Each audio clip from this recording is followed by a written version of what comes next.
We are back for another episode of At the Gemba. Last week's turn back involved a material turn back. So that is just a category in one of our turn back sections that is exactly as it sounds. Logan found a issue with the material item, that was the cubby step. So that has been completely solved at this point.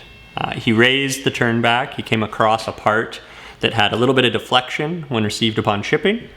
That was able to be corrected easily and fit properly, but we just wanted to be able to raise communication and go back to the root problem and communicate with our supplier that we just need some sort of support when that is wrapped so that in shipping doesn't get deflected, bent. So that is solved. We had a chat with them, and that is probably one of the best parts of this lean process. Is anytime we have these issues, it's not about pointing fingers, it's not about blaming people. It's about evaluating the process and understanding how we can improve that and ultimately eliminate it from happening again.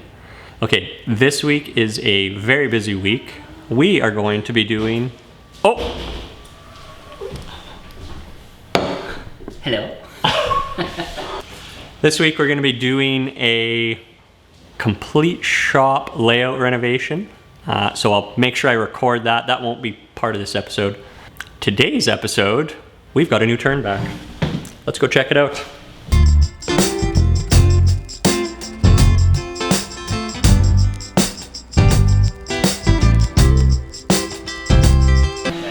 All right, this week's turn back is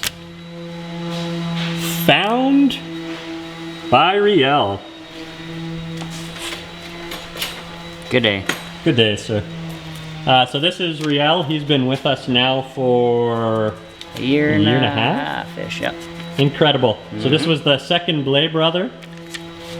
The better of the two.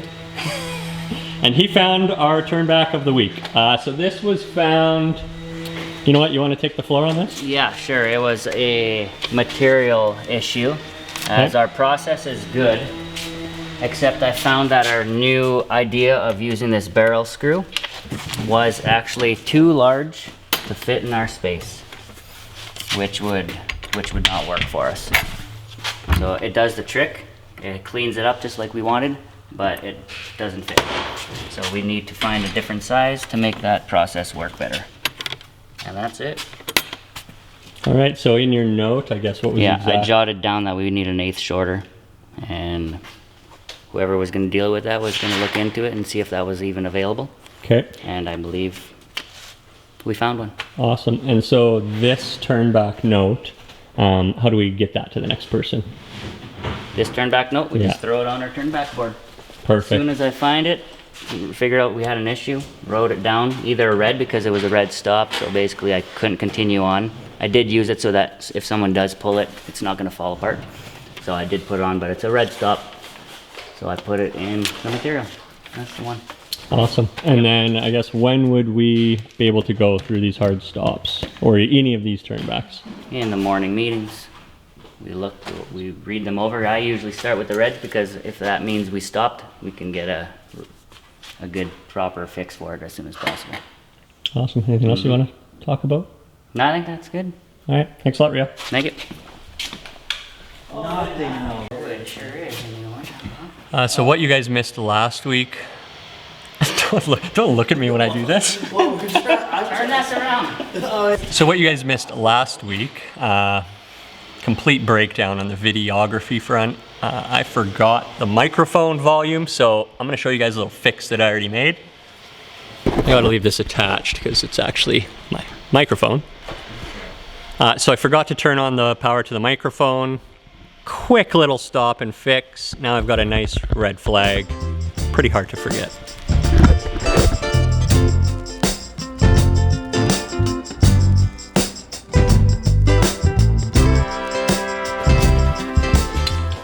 Okay, so today's turn back took place in